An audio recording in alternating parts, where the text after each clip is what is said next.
Hi guys, welcome back to the channel. So it seems that my last video stirred up some interest. It was the Spectrum Arms J series, the AK, which I personally think was a pile of junk. So there you go.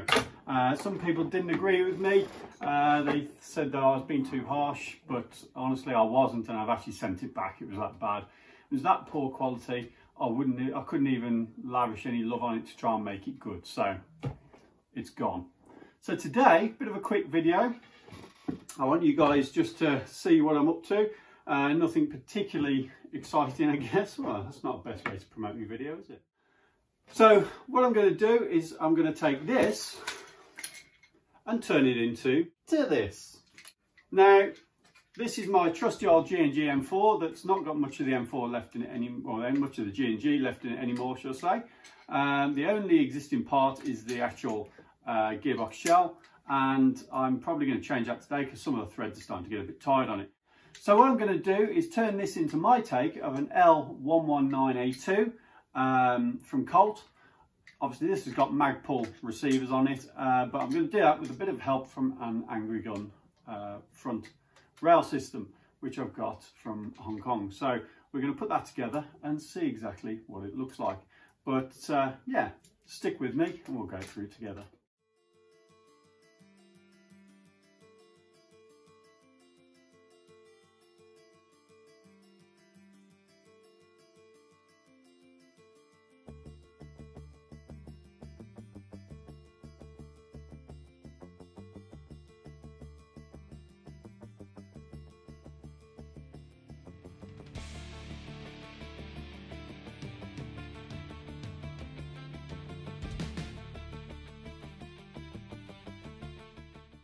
So what I've had to do, guys, is just remove a little bit of material from the inside of here and here on the rail system from Angry Gun, simply because it was a little bit snug on the top here. This is a Magpul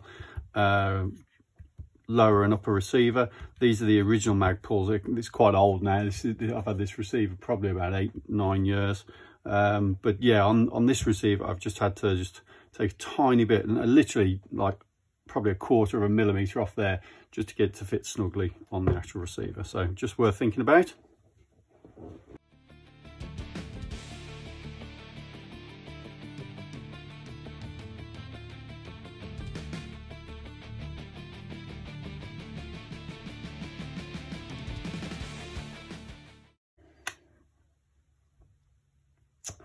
Okay, so you can see I can no longer fit this gas tube into there, simply because the actual hole is being obscured by the actual mounting system.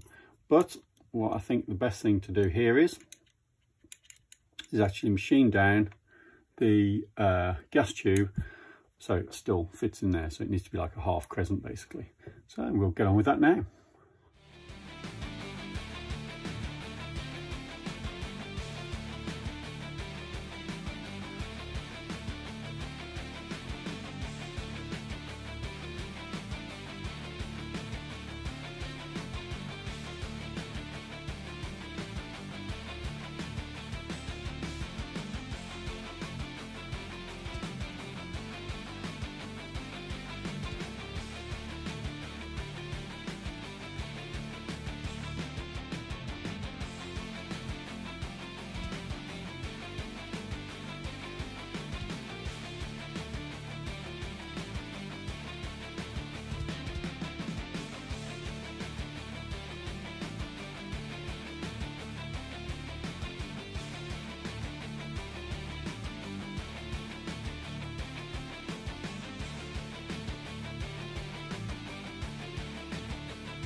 Okay guys, so this is my take on the L119a2, which is a rifle that is pretty widely used by the British Special Forces, and it's based on a Colt sort of M4 style receiver. On the real one, as somebody very rightly pointed out the other day on one of my videos, that the top receiver and the rail is actually monolithic. It's all one piece on the real thing. Now obviously Angry Gun sell these separately, so you can fit them to pretty much any M4 receiver, which is what I've done here. This is actually a Magpul receiver, pretty rare these days, and I've fitted it to the front. Now before anyone jumps on me and says not authentic, no, you're right, it's not 100% authentic, because I haven't been able to finish it with all the parts I might put on it, but I do quite like the look. Now originally I was going to do the short barrel version, which is why I got the short rail, but this is where I wanted to talk to you a little bit about customizing your guns and where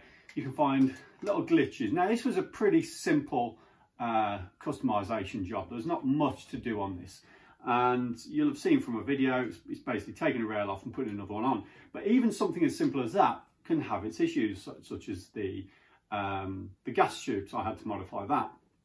I had to make a little modification to the actual rail very carefully. I did it off camera that bit, but I had to be very, very careful the way I did it to make sure I didn't take too much metal off. And it's little things like that that you have to think about. When I went to do this with the shorter barrel, what I was going to do was have the shorter barrel and a suppressor on the end to cover the longer inner barrel. Now this is where you've got to be careful when you're doing your upgrades, or it's not even upgrades, it's just customization. So this was the barrel I was going to use, the outer barrel I was going to use. Perfectly normal M4 style outer barrel that should fit into pretty much any AR receiver. However, when I did, I had air seal problems because it didn't sit right. There's a fraction of a millimeter's difference between this and the original one in here, and as a result it caused air seal problems. Now I could mess around with it, try and pack it out or put spacers in there to make it fit properly, but it just wasn't as good a quality as this one, and that's why I've opted to put the older longer one back in, the older steel outer barrel as opposed to this aluminium. And this is what you've got to think about, is sometimes it doesn't work out. So at the moment I will run this with a longer barrel on there until I find a good quality outer barrel that I can use on there that I'm happy with. And the same goes with the flash hider. It's not the correct flash hider for the L119. That's more of a surefire sort of three-pronged, I think it is, flash hider. This one is simply there to hide the inner barrel. I actually made that on my lathe, so it's just a homemade flash hider just to give it a bit of length to cover up inner barrel, and that's the only reason it's there. When I finally get the right inner barrel, I'll get the right flash hider and the right suppressor to go with it, but it's all expense. These things aren't cheap, so you've got to decide, you know, where and when you do it, and don't tie yourself down to it. Use the gun in the meantime, find out what works and adjust it as and when you need to. You don't have to do everything in one shot. So far I'm pretty happy with it. What I also did was I changed out the stock because I much prefer these PTS stocks. Nothing wrong with the ASG stock, it's perfectly usable, good quality stock, but I just prefer the feel of these PTS EPS stocks. I think they're really, really, really nice quality, and you can fit nice, decent sized batteries in there.